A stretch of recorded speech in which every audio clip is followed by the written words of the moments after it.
এই স্কুলে থাকার কথা হলো ছাত্র, এই স্কুলে এখন থাকে গরু, ভেড়া, ছাগল।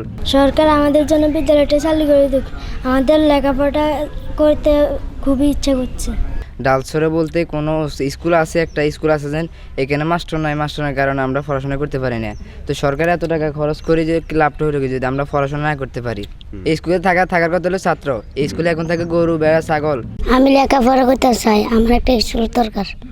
সরকার যদি একটা উদ্যোগ নেয়, স্কুলটাকে পরিচালনার জন্য যদি শিক্ষক নিয়োগ দেয়, অন্তত এই এলাকার মানুষ কিছু কিছু ছেলে ফেলে অন্তত শিক্ষিত হবে, লেখাপড়া শিখবে, অন্তত প্রাথমিক শিক্ষায় শিক্ষিত হলেও অন্তত তাদের কিছুটা উপকার আসবে। অনেক চেষ্টা করছে এটাতে একটা টিচার আনার জন্য।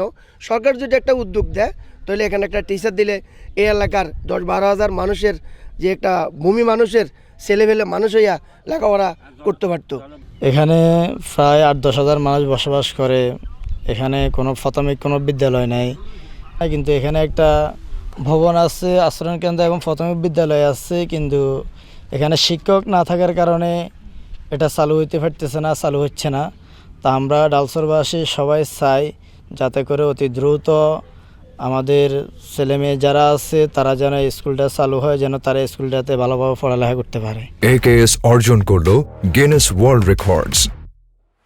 AKS ঢালচর নোয়াখালীর হাতিয়ার একটি বিচ্ছিন্ন দ্বীপ। এখানে কয়েক হাজার বসতি আছে এবং অনেক শিশুও রয়েছে।